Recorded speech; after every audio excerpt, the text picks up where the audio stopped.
what hour your clock strikes. Here, it's always Halloween. And I'm always your haunted host, Luce Tomlin Brenner. Welcome to Small Frights Friday. On these very special listener-curated episodes, I like to share a selection of calls from our All Hallows Hotline and letters from our EEEEKmail bag. Today we are kicking the episode off with a letter from a fellow alumna of Bowling Green State University, where I went to college. And they're correcting me on my lack of knowledge about BGSU ghosts, which I appreciate. On our episode last week, Small Frights Friday Cemeteries episode, I mentioned how we had a cemetery on our campus, but I didn't know of any urban legends or ghost stories related to the campus. So we have one here today, and I love it. All right, here we go. The regular title is BGSU Ghost. Luce, how do you not know about the ghost of Bowling Green's theaters? Well, former theaters. The Joe E. Brown and Eve St. Marie theaters that used to be in University Hall until the 2016 renovations. I don't know if she moved or is haunting something in the new building. If you were involved with theater on campus, you definitely know about her. In the 1920s, Alice, a theater student, was on her way to campus for an awards ceremony where she would be receiving Best Actress for her role as Desdemona in Othello. But her car spun out on some black ice and she died in the accident, leaving everyone else waiting for her in the theater. From then on, she haunted the theaters of University Hall. Props would be misplaced, set pieces would break, lights would malfunction. Some of the students then, and in the 2000s, when I went to school there, claimed that they had seen her in her Desdemona costume.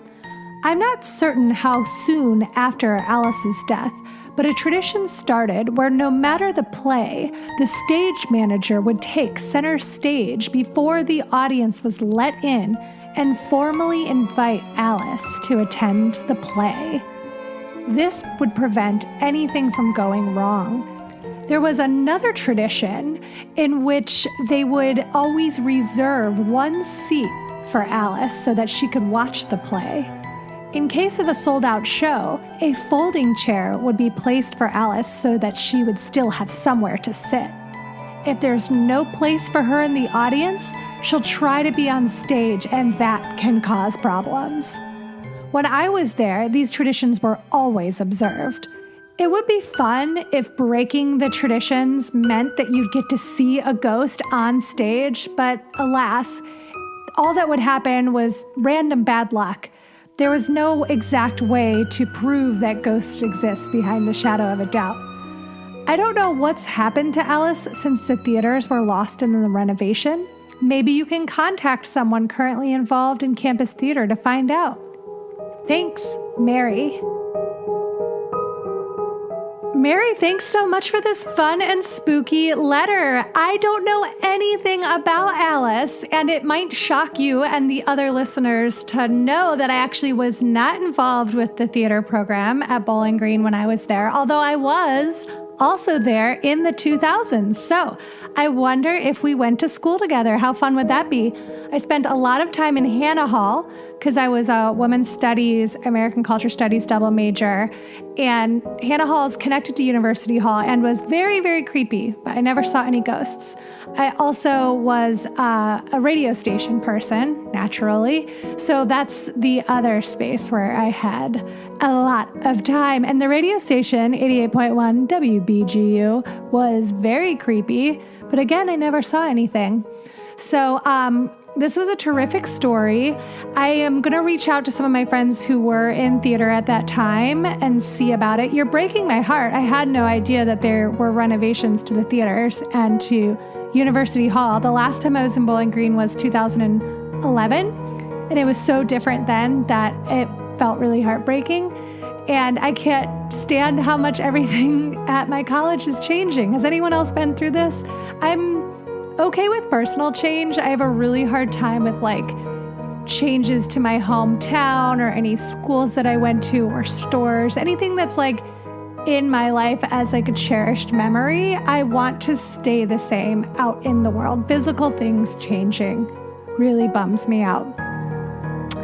Anyways, this was a great story. I had a very similar ghost story at my high school, Elyria High. Also torn down. Everything I love is gone. So I went to Elyria, which is west of Cleveland, and we had a really cool auditorium that had a ghost story that was very similar in that we always had to save a specific seat for our ghost, and nobody could sit in it or it would cause a whole thing. And a number of times they were like the types of seats that like, you know, movie theater seats that are up so you can walk past them and only come down once you sit on them when there's weight on them. And this one seat would often be down during a performance, but it could have also been they were old seats. I don't know all the physics behind them, but I really like that that's a common theater ghost story, that this ghost must have a seat. They simply must keep watching the mediocre theater of high school and college kids. Oh my goodness, what a hell. So that was fantastic. I would love to learn more if anybody out there, if there's any other former Falcons out there, spread your wings and give us a call and let us know if you had any experiences with Alice at Bowling Green or any other campus ghost stories. Give us a holler. All right, now we have another ghostly story from a contributor and patron, Elisa. Hi, Lucy. It's Elisa again. I was inspired to call in when you were discussing cemeteries on your stories on Instagram.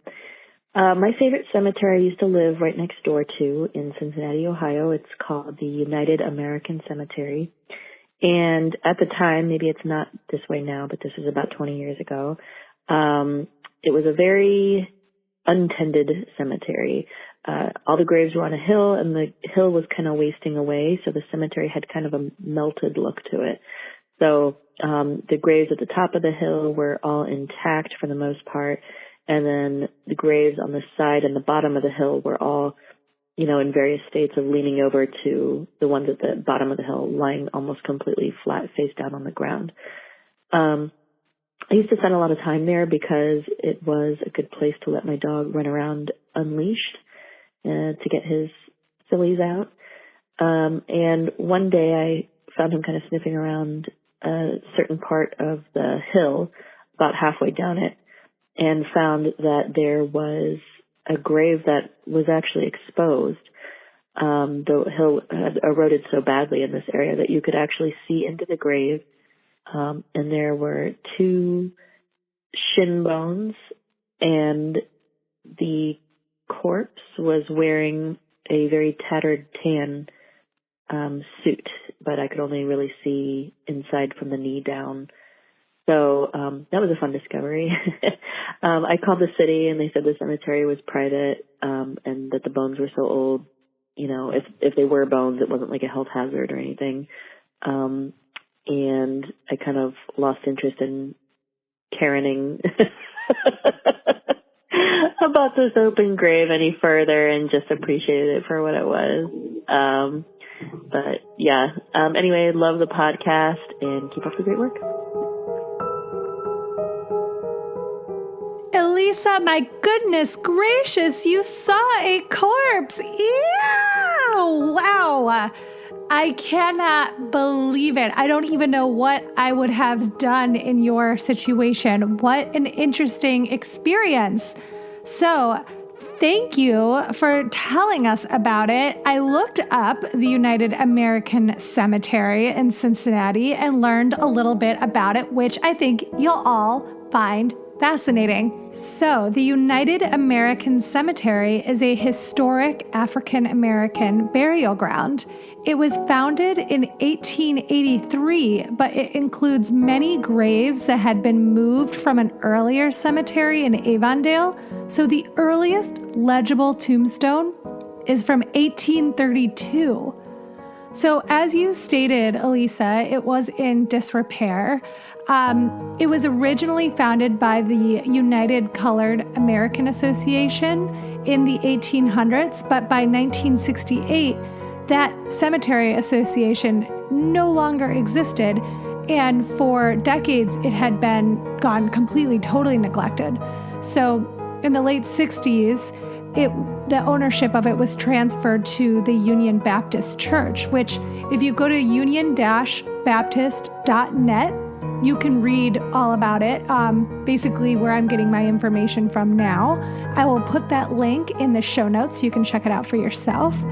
But it's really fascinating because this burial ground is really important. And of course, I have to make up that this is due to racism and, white people in general having a lack of interest in preserving or honoring Black spaces. So the fact that it's in disrepair at all, you're not seeing Spring Grove and some of the other major Cincinnati burial grounds, you're not seeing them in disrepair. So it's a huge issue because this burial ground is a resting place for Underground Railroad figures, as well as writers, politicians, business people, artists, and all kinds of civil rights leaders, which is extremely important. And their cemetery needs to be beautifully maintained so that people can go and visit their graves and pay them the respect that they deserve. So I just want to list off some names of some prominent figures that are buried here that are really interesting, and I want to make sure people know that they're there and you can go visit their graves.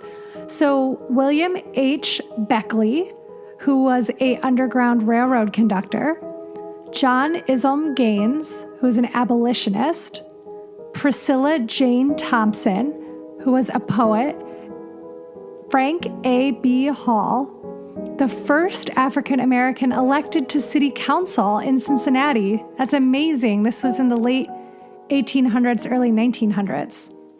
Horace Sudduth, a businessman and an owner of Cincinnati's Manse Hotel. Jeannie Jackson DeHart, star of Nashville's Fisk Jubilee Singers. I am not familiar with that group, but they sound incredible. Irvine Garland Penn, a journalist and an officer in the Methodist Freedmen's Aid Society. Phoebe Boots Allen, a deaconess in the AME Church and a pioneering social worker. Henry Ellis, a Civil War corporal in the 54th Massachusetts, quote, Glory Regiment. And Charles H. Thompson, an early voting rights advocate and Episcopal priest. These are all people who were alive in the 1800s and early 1900s. Really fascinating backgrounds and stories, and I think it's incredible that they're all there for you to go visit in Cincinnati. So again, I'll be linking this in the show notes so you guys can get a little more history out of that. And Elisa, I'm so grateful that you shared this experience with us. Okay, next up we have a fun merch idea in the EEEEKmail. Here we go. Hi, Luce. Here's a merch idea. A clock where all the numbers have been replaced with the word Halloween so that no matter what hour my clock strikes, it's always Halloween. You're the best, Luce. That email is from Becky. Becky, you're the best. What a genius idea. I love it. I want to make it. I'm ready. I am not a graphic designer. I know a little. but I don't know how to make a clock. Are there any clock makers out there? Get at your girl. Let's collab. However, all that to say, I did recently put together a little sweet, humble Redbubble shop with the art that Rose Fedek designed. So our podcast art, the beautiful, cute, fun logo of our jack-o'-lantern with the little black cat hopping out of its head, that was designed by the incredible illustrator Rose Fedek. And now on Redbubble, you can order clothes and prints and greeting cards and phone cases and cups of all kinds and tote bags with the cool podcast art on it. I also made a fun, no matter what hour the clock strikes, it's always Halloween print as well. So you can check that out also. I have the link in the Instagram, but basically you just go to redbubble.com and search It's Always Halloween Podcast, and it'll bring up the shop. I'll also link it in the show notes.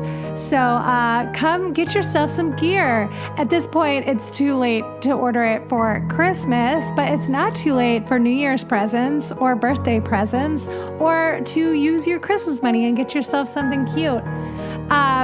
So I'm going to be adding more stuff there, including, jokes and references to various things we talk about on the podcast. If you have any fun merch ideas, please send them my way. Or if you're a graphic designer and you want to work together, I would love to hear from you. Physical, fine art, that's not my area of expertise. I think I've got a great eye and wonderful style, but I am a performance artist, not a physical artist. So let me know if that's your skill. Maybe we could make something cool together. All right, Becky, you're the freaking best. I love that idea, and hopefully we can make a clock that says Halloween on it and sell it by next Christmas. All right. Next, we have a fun phone call from Kelly with yet another idea for what to call each other, our community here. Hi, Luce. I really, really love the podcast. Thank you so much for all the time and effort and care that you put into it. It's been really great listening through this fall and Halloween, and now coming into the Yuletide season. I just wanted to give a quick call and throw out another suggestion for our group name. So what do you think of Halloweenians? I thought that sounded like we're from the country of Halloween. Anyway, I hope that you're having a really great day, and I really appreciate the pod. I'll look forward to the next episode. Cheers. Kelly, thank you for such a sweet message. You're welcome. It is my pleasure to put this podcast together for you and all of our Halloweenians. I like it. I think that's really fun. I love that we're all from the country of Halloween. That is really, really cute. I think it's my favorite so far. We had so many good ones to pick from, so it feels bad to be like, I am my favorite. It's like looking at a whole box of kittens and being like, some of you are trash. Only one is the real kitten for me. So I love all your suggestions. I love all your kittens. But I really do like Halloweenians. Maybe I have to practice saying it first before I embrace it. Oh, and I know that this listener's name is Kelly because she called back and said, I forgot to say my name. It's Kelly. So, so trust me when I say that her name is Kelly. And now we have a couple EEEEKmail follow-ups from people who contributed last week. I wanted to add a little more information. So first, we have a terrific message here from our beloved Jenny, who wanted to write in to let us know more details about the cemetery that she mentioned on her call on the last Small Frights episode. Now we can add this to our list, our cemetery map. So she said the cemetery that she visited on Halloween Day was called Mount Hope Cemetery, and it's in Rochester, New York. She says she's been there many times and that she used to work nearby, and says sometimes she would go there on her lunch breaks to walk or sit in her car with the sunroof open because cemeteries are so relaxing. Yes, Jenny, totally. Cemeteries are relaxing. Thank you. She said it's not only huge, but it's beautiful, especially in the fall. And it's also home to Frederick Douglass and Susan B. Anthony. That's wild. How cool. She says there's a non-spooky but still super awesome tradition of people visiting Susan B. Anthony's grave on Election Day and putting their I voted stickers on her grave. Oh, wow. That's so wild to sit back and think about women who were, fighting for abolition and for voting rights in the 1800s that have modern women, 200, 150 years later being like, we're doing it. It's hard to sort of conceptualize, putting yourself in the place of the mid-19th century and then zooming forward to the 21st century. History is wild. And I hope if you guys are learning anything from this podcast, it's that not only is it cyclical, but it also is that change takes a really long time, and that if you're working hard, it's going to pay off eventually, just maybe not in our lifetimes. Anyways, going back to Jenny's letter, she wanted to also say that the Sleepy Hollow Cemetery is obviously amazing, large and beautiful, and home to Washington Irving, Andrew Carnegie, and several of Alexander Hamilton's children. It's also right next to the Headless Horseman Bridge. Bonus! She signs off, thanks for everything, stay spooky, Jenny. Jenny, thank you for everything. We always appreciate your contributions. I have such a crush on New England, and I can't wait till it's safe to come visit. I want to check out both of those cemeteries, so we will add those to our new map. And then I have a follow-up from Tony, who wrote in last week to suggest trick-or-treaters, or pumpkinheads as our name. I do still really love pumpkinheads. All right, I think Halloweens and pumpkinheads are my two favorite kittens. So Tony writes in to say, hey again, Luce, it was great to hear my email on this week's Small Frights. In regards to the call for online shops, I don't have an online shop, but I do pet portraits, and you can see those over on my Instagram at TonyDixon_art. Thanks for everything you do. Again, thank you for everything that you do, Tony. You've contributed beautifully to the podcast, and my heart goes out to you. I was checking out your Instagram today. Really cool work. So go give Tony a follow. He just put up some interesting art inspired by A Christmas Carol, which, a famous ghost story, because that was the big thing in Victorian times. Christmas used to be spookier than Halloween. So check that out, and maybe this would be a fun gift for a friend, family member, or romantic partner to get them a pet portrait. So reach out to Tony, support a fellow Halloweenian. And I want to hear from you, any makers or creators out there. I love our community so much, and I think it would be rad if we can, reach out and support each other during the holidays, but also always. So a couple of other listeners and contributors I wanted to shout out. Obviously, I mentioned Marvel and Moon last week. They make candles. I want to shout out Lunch Meat VHS. My other hobby on the side of Halloween is collecting VHS tapes. And this guy has an incredible collection of very cool apparel, and they actually distribute new movies and old movies on tape.